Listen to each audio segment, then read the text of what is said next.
Bonjour à tous, nous nous retrouvons pour le corrigé du TD2 sur les matrices, avec des opérations sur les matrices et des calculs de déterminants en particulier. Commençons tout de suite avec l'exercice numéro 1 qui nous demande dans un petit QCM quel est le déterminant de la matrice qui apparaît ici. Alors on peut le calculer sans encore montrer les propositions, avec par exemple la méthode des cofacteurs en sélectionnant la première ligne. Donc le déterminant de cette matrice est petit a fois son cofacteur, à savoir le déterminant de dimension 2 qui apparaît ici, donc a carré, petit a fois a carré, plus 0, plus petit a fois son cofacteur, qui est le déterminant qui apparaît en bas à gauche, et qui vaut également a carré, 0 moins moins a carré. Avec la règle des signes des cofacteurs, plus, moins, plus, je n'ai pas à changer le signe du déterminant de dimension 2 que je calcule en dessous. Donc j'ai bien a fois a carré plus a fois a carré, autrement dit 2a carré. A cube, pardon, 2a cube. Dans l'exercice 2, quelques déterminants à nouveau, avec des matrices de dimension 2, donc ça se passe plutôt simplement. Différence des produits en croix, donc ici 2 moins 0. Pour la matrice petit b, moins 1 fois moins 3 égale 3, moins 4 fois 2, 8, donc moins 5. Pour petit c, 14 fois 3, 42. Moins 4 fois 13, donc moins 52, moins 10. En dimension 3, reprenons la règle de Sarus pour commencer, qui nous demande d'appliquer un calcul sur 6 diagonales. Alors, je ne vais pas développer ici les deux premières colonnes à droite de la troisième, mais simplement montrer quelles sont les diagonales à calculer à l'intérieur même de la matrice. 2 fois 0 fois 1, donc 0, moins 1 fois moins 3 fois 3, donc 9. 1 fois 4 fois 2, 8, 9 plus 8, 17, moins 0, moins 3 fois 4 fois 2, moins 24, et moins 1 fois 1 fois 1, donc plus 1.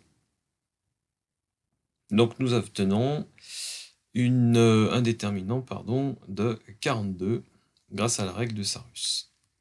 Si on veut maintenant appliquer la méthode des cofacteurs avec la ligne 2 par exemple, donc sur la ligne 2 j'avais les facteurs 1, 0 et moins 3. Et la règle des signes pour les cofacteurs de la ligne 2 est moins plus moins. Donc je dois changer de signe les calculs de déterminants que je vais effectuer par la suite. Alors avec 1, je calcule le déterminant moins 1, 4, 2, 1. Déterminant qui vaut moins 1, moins 8, donc moins 9. Et donc j'aurai à l'arrivée moins 1 fois moins 9. Et puis avec moins 3, j'aurai le déterminant 2, 3, moins 1, 4. Donc 8 plus 3, 11. Et moins 3 fois 11 se transforme en plus 3 fois 11, vu la règle des signes des déterminants. Donc j'obtiens bien mon résultat qui est à nouveau de 42 pour le déterminant de cette matrice. Alors, exemple supplémentaire, avec la matrice petit e, la règle de Sarus me fait trouver moins 7.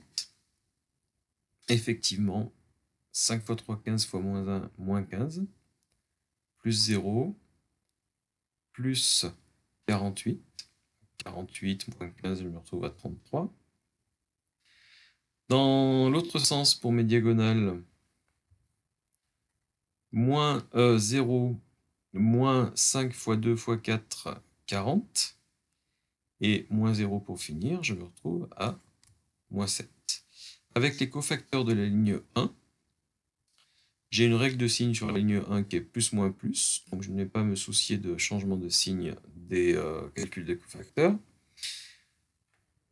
Le cofacteur de 5 est le déterminant moins 1, 4, 2, 3. Le cofacteur de 6 est le déterminant de 0, moins 1, 4. Et donc on arrive au résultat qui vient de s'afficher.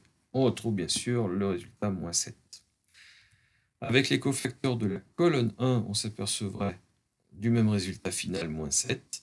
Cette fois-ci en prenant les facteurs 5 et 2, et en affectant les signes plus et moins au calcul des déterminants de dimension 2 qui en découlent. Pour ce dernier exemple, encore une fois, mais cette fois-ci je ne vais pas détailler, Nous avons avec Sarus un déterminant de moins 294. Le fait que l'on ait un 0 sur la troisième ligne et deuxième colonne nous inciterait à utiliser les cofacteurs sur l'un de ces deux objets. Avec la ligne 3, j'aurai 23 multiplié par son cofacteur et 29 multiplié par son cofacteur. Avec la colonne 2, j'aurai 9 multiplié par son cofacteur, avec une affectation d'un signe moins, puisque en colonne 2, la règle des signes est moins plus moins. Donc moins 9 fois 145 plus 69, et puis plus moins 12 multiplié par son cofacteur. Donc sans changement de signe ici, puisque moins plus moins sur la deuxième colonne. Exercice 3. Donc on donne la matrice M, qui est celle-ci. Calculer le déterminant de la matrice M interprétée. Alors un calcul pas plus long que les précédents nous montrera que le déterminant de cette matrice est nul. Donc on a affaire à une matrice singulière, matrice de déterminant nul. Alors interpréter, ça signifie que, en raisonnant par colonne par exemple, ces trois colonnes sont liées, c'est-à-dire ne sont pas linéairement indépendantes. Voilà, idem pour ces trois lignes. Ces trois lignes sont liées d'une certaine façon. Alors, question 2, chaque colonne de la matrice M sera considérée comme un vecteur. Donc 3, 1, moins 2, 2, 4, moins 5 et 7, moins 1, moins 1 sont considérés comme trois vecteurs qu'on va noter UV, W. Déterminer les réels A et B tels que W égale A fois U plus B fois V. Alors on a vu que le déterminant de la matrice était nul et que donc forcément ces colonnes étaient liées, mais elles ne sont pas forcément toutes liées entre elles. Il se pourrait que seules U et V soient liées entre elles et que W soit parfaitement indépendante de cette combinaison. Or, U et V liées entre elles signifie que les vecteurs U et V sont collinéaires. Or, si vous regardez les deux premières colonnes de la matrice, vous vous rendez compte qu'il n'y a pas de collinéarité. Donc effectivement, il y a une implication de la troisième colonne dans cette combinaison linéaire. Et donc, logiquement, il doit exister deux réels A et B tels que W égale A fois U plus B fois V. Alors, W égale A fois U plus B fois V nous dit simplement, avec la première ligne de la matrice, que 3A plus 2B doit être égal à 7, avec la deuxième ligne A plus 4B égale à moins 1, et la troisième ligne, moins 2A moins 5B égale moins 1, que je transforme en 2A plus 5B égale 1. On a un système de trois équations à deux inconnus. En général, trois équations, c'est trop pour deux inconnus, c'est-à-dire qu'il n'y a pas de solution. Mais si toutefois W est réellement une combinaison linéaire de U et de V, alors les trois équations doivent fonctionner pour le même couple AB. À notre charge de découvrir ce couple. Alors on peut par exemple résoudre le système formé par les deux premières équations. On va effectivement trouver un couple AB solution et on va s'apercevoir qu'en outre, ce couple AB vérifie bien la troisième équation. Alors, je m'applique à effectuer des transformations pour arriver à mes fins. Donc, par exemple, je multiplie par 3 la deuxième ligne pour avoir un coefficient 3A, ou un terme 3A, que je vais pouvoir soustraire au terme 3A de la première ligne. Donc, je vais pouvoir faire une combinaison linéaire des deux pour annuler ou simplifier petit a et pour trouver la valeur de B dans un premier temps. Voilà, donc la deuxième ligne a été remplacée par ligne 2 moins ligne 1. La deuxième ligne est donc 10b égale moins 10. Donc je m'aperçois très vite que b égale moins 1. La ligne 1, si b égale moins 1, va me montrer assez rapidement que a égale 3. Et la ligne 3 va être tout à fait compatible aussi avec ça. Pour a égale 3 et b égale moins 1, la ligne 3 est vraie. Ou encore une fois, pour b égale moins 1, la ligne 3 me donne aussi petit a égale 3. Donc il n'y a pas d'incohérence dans le système. Effectivement, il existe des réels a et b, 3 et moins 1, tels que w égale à u plus bv. Manifestement, w est égal à 3u moins v. Et donc là, je peux aller le vérifier dans la matrice de départ. Est-ce que 3 fois la première colonne moins la deuxième me donne la troisième? En première ligne, 9 moins 2 donne 7. En deuxième ligne, 3 moins 4 donne moins 1. Et en troisième ligne, 3 fois moins 2, moins 6. Moins 5, moins 6 plus 5 donne bien moins 1 en bas à droite. Ça fonctionne. Exercice 4, on nous donne trois matrices qui ont l'air assez anodines, posées comme ça. Mais on nous demande de calculer AB et AC et d'en déduire une relation. Alors, calculons donc les produits. Je vous épargne le détail des calculs des produits matriciels. La matrice AB vaut 1, 1, 4, 1, 1, 4, 1, 0, 3. Bon, elle n'a pas l'air spécialement quelconque, cette matrice produit. Calculons maintenant AC, et on va obtenir exactement le même résultat. Donc nous avons deux matrices B et C qui sont bien différentes au départ, et pourtant A fois B égale A fois C. Alors ça n'est pas du tout impossible chez les matrices, comme on pourra le redire dans le cours numéro 3, hein, donc la vidéo de cours 3 sur les matrices. AB égale AC est tout à fait possible à partir du moment où il y a quelque part un déterminant égal à 0 qui traîne, on va dire entre guillemets. Alors AB égale AC, ça signifie aussi, entre autres, hein, que, en ramenant tout à gauche, AB moins AC égale la matrice nulle, et on peut tout à fait factoriser. A facteur de B moins C est égal à la matrice nulle. Or, B moins C n'est pas la matrice nulle, et A n'est pas non plus la matrice nulle. Donc un produit matriciel peut donner la matrice nulle, sans que les deux facteurs du produit soient nuls. Ni l'un ni l'autre, quoi, en fait. Bref, je ressors de ma remarque. Question B, en supposant que l'inverse de la matrice A existe, et en utilisant cette inverse dans la relation AB égale AC, montrer que cette dernière débouche sur une absurdité. Alors comment utiliser A puissance moins 1 dans la relation AB égale AC? Par exemple, en multipliant à gauche par A puissance moins 1, aussi bien AB que AC. Ça signifierait que A puissance moins 1 AB égale A puissance moins 1 AC, qui serait tout à fait valable chez les matrices si A était inversible, bien entendu. Mais A puissance moins 1 fois A étant égal à I, on serait en train de lire IB égale IC, autrement dit B égale C. D'où l'absurdité. A puissance moins 1 existe, implique B égale C, ce qui est faux, on voit bien depuis le départ que B n'est pas égal à C. Donc, A puissance moins 1 n'existe pas, par contraposé. Donc la matrice A n'est pas inversible. Et effectivement, si une matrice A n'est pas inversible, alors on peut très bien obtenir AB égale à C avec deux matrices B et C différentes. On peut très bien, ça n'est pas vrai dans tous les cas bien sûr, mais en choisissant bien B et C. Trouvez un autre moyen figurant dans le cours pour aboutir à cette même conclusion. Alors, dans le cours, on parle de la non-existence de matrice inverse si le déterminant est égal à 0. Est-ce que le déterminant de A est égal à 0? Eh bien, on peut le calculer très rapidement. Je reprends Sarus avec les diagonales ici, ou non, on va tout simplement appliquer la méthode des cofacteurs sur la première ligne. Le déterminant de A n'est rien d'autre que 1 fois le cofacteur de 1, qui est le déterminant 1, 1, 1, 1. Ce déterminant-là est égal à 0. Donc le déterminant de A tout entière est égal à 1 fois 0. Donc effectivement, il est nul. A puissance moins 1 n'existe pas.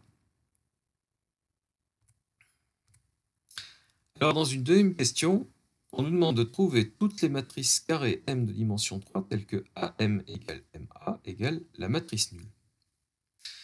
Alors la relation avec la question 1, elle est en référence à la remarque que j'avais faite dans la question 1A, c'est-à-dire que A facteur de B moins C égale la matrice nulle, alors que B moins C n'est pas la matrice nulle. Donc comment choisir une matrice dans un cas général, une recherche générale qu'on appelle ici M, telle que A fois M donne la matrice nulle? Alors en plus, dans la question 2, on a une double égalité, c'est-à-dire qu'on nous impose aussi que AM soit égal à MA, ce qui va cibler encore plus les matrices M que l'on recherche. Alors là, on va faire une recherche exhaustive en faisant une étude analytique, c'est-à-dire que l'énoncé de la question 2 nous y incite. On va nommer les 9 coefficients inconnus de la matrice M, et on va traduire les égalités qu'on nous impose dans la question 2 par autant de relations sur les 9 coefficients. Alors le fait de devoir tomber sur la matrice nulle va nous simplifier la tâche, bien sûr. Donc j'appelle M la matrice ABC, DEF, GHI. La matrice A fois M a donc la forme qui vient de s'afficher. Et la première hypothèse, ou plutôt la première chose qu'on nous impose, c'est que ça soit égal à la matrice nulle. La première ligne nous montre que petit a, petit d et petit g doivent être nuls. En dessous, en troisième ligne, si a, d et g sont nuls, bah, la troisième ligne revient à la deuxième ligne. Et donc b plus c vaut 0, e plus f aussi, et h plus i aussi. Donc les matrices M qui correspondent à AM égale O ressemblent à ça. Ce sont toutes les matrices qui sont de type au 0 x moins x, 0 y moins y, 0 z moins z. D'accord, puisque b plus c, par exemple, doit être égal à 0, c'est que b égale moins c. b et c doivent être opposés. Voilà, ce que je traduis par x moins x, et ainsi de suite. Alors, n'oublions pas qu'on a aussi la condition MA égale matrice nulle. Donc, il faut aussi que AM soit égal à MA, ce qui va restreindre le champ des matrices M possibles. M fois A est une matrice qui est celle-ci. Donc 0, x plus 3z, moins x moins 3z, etc., etc. Si on veut que ça soit la matrice nulle, alors il faut que x soit égal à moins 3z et que y soit égal à moins z. Condition qu'on retrouve sur les deux dernières colonnes. Donc ça implique que non seulement la matrice M doit avoir la forme qu'on lui avait trouvée au milieu de cette diapo, mais qu'en plus x soit égal à moins 3z et que y soit égal à moins z. C'est-à-dire que les trois paramètres cités dans les trois colonnes sont liés entre eux. Donc en fait, les matrices M solution de la question 2 sont les matrices z facteur de 0, moins 3, 3, 0, moins 1, 1, 0, 1, moins 1.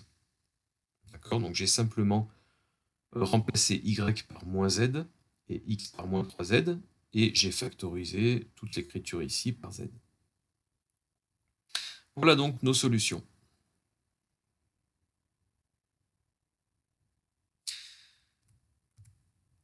Dernier exercice, on change complètement de sujet par rapport aux définitions qu'on peut induire sur les matrices ou aux propriétés qu'on peut trouver chez les matrices.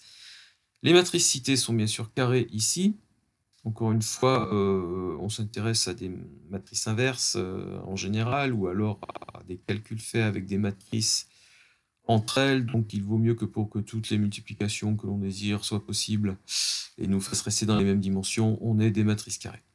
La matrice I est la matrice identité, la matrice O est la matrice nulle, et on définit pour toute matrice A et taux réel T, la matrice E indice A de T, donc la matrice E, enfin E est une matrice, qui est égale à I plus T fois A plus T carré sur 2 A carré. Alors T fois A n'est pas étonnant, T carré sur 2 A carré non plus, on peut tout à fait multiplier un réel par une matrice. Donc on construit à partir de la matrice A une nouvelle matrice, et d'un réel T également. Et pour les amateurs de développement limité, on a quelque chose qui ressemble fortement à la partie régulière d'un développement limité. Et sans vouloir, on va dire, spoiler la suite de l'exercice, 1 plus x carré sur 2, c'est le début du développement limité d'exponentielle de x. Alors, voyons un peu ce que ça nous donne. Dans cet exercice, et vers quoi on va nous entraîner. On appelle enfin matrice nilpotente d'indice 3 une matrice A telle que A puissance 3 égale la matrice nulle, et A au carré est différent de la matrice nulle. C'est-à-dire que si on calcule les différentes puissances entières positives, bien sûr, d'une matrice, à partir d'un certain rang, on trouve la matrice nulle. Alors, ce qui signifie que A puissance 4, d'ailleurs, vaudra aussi la matrice nulle. A puissance 3 fois A, c'est O fois A, donc c'est O. Et ainsi de suite. Donc, ces matrices-là existent, et elles sont en très grand nombre d'ailleurs, on les appelle des matrices nilpotentes. Première question, on prend un exemple, vérifier que la matrice qui est donnée ici est nilpotente d'indice 3. Eh bien, on va calculer A fois A pour A au carré, on va constater qu'elle n'est pas nulle, et on va multiplier encore A carré fois A, et on va constater qu'elle est nulle. Et effectivement, c'est ce qui va se produire. Bon, d'accord, la matrice A est nilpotente d'indice 3. Calculer EA de T avec cette matrice A. Bon, bah, il suffit d'ajouter la matrice identité, T fois la matrice A, que l'on connaît, et T carré sur 2 fois la matrice A carré, que l'on connaît aussi. Alors les expressions de A et de A carré sont suffisamment simples pour que ça ne soit pas trop long. Après avoir additionné tous ces éléments-là, on obtient une matrice combinée ici, EA de t, qui est une matrice d'abord triangulaire supérieure, terme de la diagonale 1, et puis on trouve t, t carré et de t ensuite. Bon, voilà, c'est l'expression de EA de t.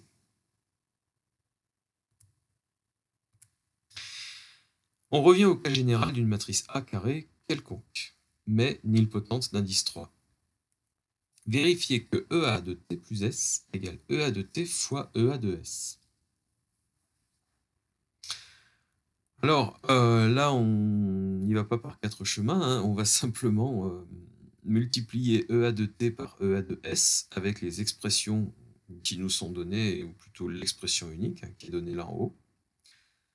On va mettre tout ça en facteur, avec t d'un côté, S de l'autre, et on va développer.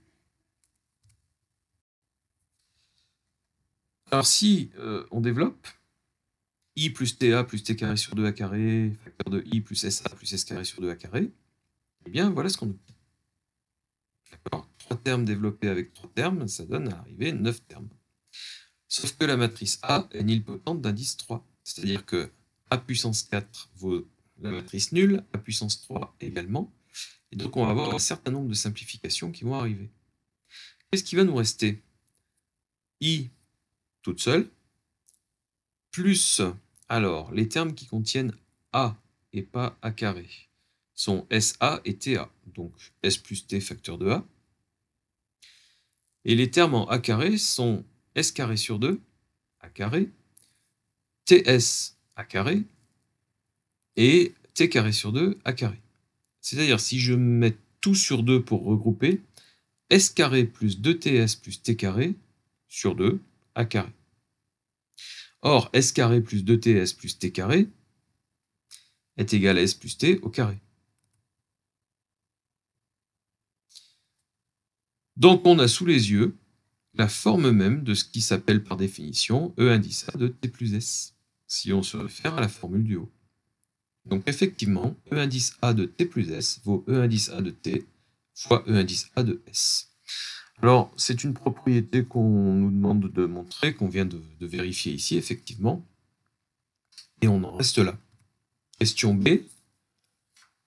En appliquant ce résultat à un cas particulier, S égale moins T, déterminer l'inverse de EA de T.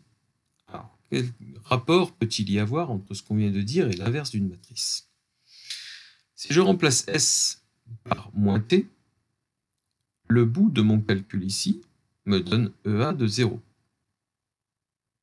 Or, si je me réfère à la définition de EA de T, EA de 0, c'est tout simplement la matrice identité. Donc quelque chose est égal à I, EA de 0. Ce quelque chose, c'est EA de T fois EA de moins T. Or, si deux matrices multipliées entre elles donnent la matrice identité, c'est que par définition, ces deux matrices sont inverses l'une de l'autre. Donc, l'inverse de EA de T est EA de moins T. Alors, les deux propriétés qu'on vient de voir, qui sont donc pas indépendantes l'une de l'autre, ressemblent furieusement à ce qu'on peut trouver chez des exponentielles. Donc, dans un autre domaine, chez les fonctions réelles, par exemple, une exponentielle est une fonction f telle que f de t plus s égale f de t fois f de s. Et puis, l'inverse de f de t est égal à f de moins t. Si je parle en termes d'exponentielle, cette fois-ci, hein, e puissance t plus s égale e puissance t fois e puissance s, ce qui paraît maintenant peut-être plus évident, et e puissance t a pour inverse e puissance moins t. Donc ces propriétés-là font de ce qu'on est en train de voir une exponentielle. C'est-à-dire qu'on est sur des propriétés qui sont par définition celles d'une exponentielle, qui définissent une exponentielle. Et ça n'est pas un hasard, donc si le calcul qui nous était montré dès le départ par EA de t ressemblait au développement limité d'une exponentielle. Alors, je parle bien d'un développement limité, parce qu'on s'en est tenu à des matrices nilpotentes ici, d'indice 3, c'est-à-dire qu'à partir de A au cube, on a des matrices nulles. Donc, Moyennant ça, on pourrait rajouter les termes t au cube sur 6 a au cube, t puissance 4 sur 24 a puissance 4, et puis faire un développement en série entière, en allant à l'infini. Et s'apercevoir qu'on est exactement sur une définition d'exponentielle, sauf qu'ici, on est en train de travailler chez les matrices, donc ça peut sembler perturbant. Alors, justement, dans la question C, on clarifie un petit peu les choses en nous demandant d'admettre un certain résultat. On admet que dans R, e puissance x vaut 1 plus la somme pour n égale 0 à l'infini de x puissance n sur factoriel n. Développement en série entière de l'exponentielle. Et qu'on peut définir l'exponentielle d'une matrice carrée A par le même genre de choses. Et la notation e puissance a est tout à fait valide. E puissance a va être définie comme la matrice identité plus la somme pour n égale 0 à plus l'infini de a puissance n sur factoriel n.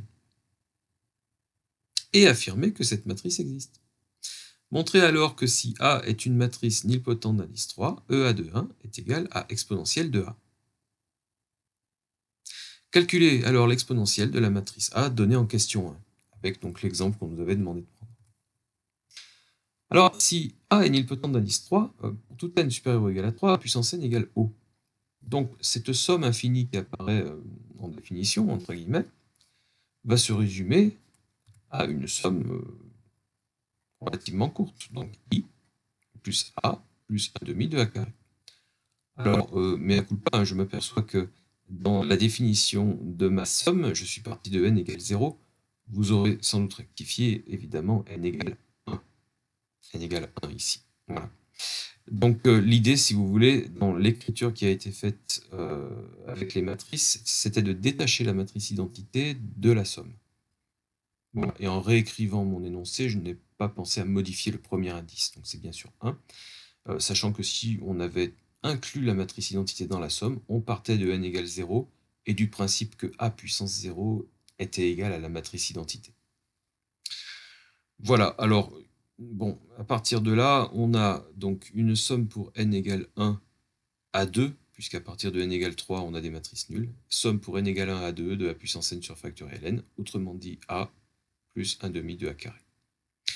Alors, l'exponentielle de a, pour une matrice nilpotente d'indice 3 est égale à i plus a plus 1 demi de a carré.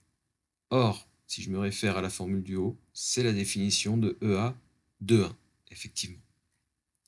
Donc EA de 1 est un cas particulier et donne l'exponentielle de ces matrices-là. Alors, si j'applique EA de 1 à la matrice qui avait été citée en exemple, on trouve cette matrice-là. Voilà. L'exponentielle de la matrice qui avait été donnée en exemple plus haut, c'est cette matrice-là. Expliquer en quoi les propriétés trouvées en question 2a et 2b sont celles d'une exponentielle, eh bien j'en avais parlé un petit peu plus tôt dans cette vidéo. Effectivement, on avait les propriétés fondamentales d'une exponentielle qui sont qu'une exponentielle de a plus b égale exponentielle de a fois exponentielle de b. Et on a reconnu EA de t plus s égale EA de t fois EA de s. Et puis enfin, exponentielle de moins a est égal à exponentielle de a puissance moins 1, à savoir l'inverse de EA de t est EA de moins t. Voilà. Donc EA de t possède ces propriétés. Alors, soyons clairs, EA de t possède ces propriétés sur la variable t. Après, si on veut aller plus loin, mais ça n'était pas le cadre de cet exercice, sur la définition de l'exponentielle d'une matrice, on va pouvoir retrouver des propriétés similaires. Mais cette fois-ci, en utilisant A et moins A, et en utilisant un produit AB, c'est-à-dire EA fois EB égale EA plus B. Est-ce que ça marche? Eh bien, ça serait à vous de vérifier. Mais on pourrait aller plus loin dans cet exercice, effectivement. Je vous remercie d'avoir suivi ce corrigé, et bien entendu, j'attendrai vos multiples questions dans les commentaires en particulier. Merci et à bientôt.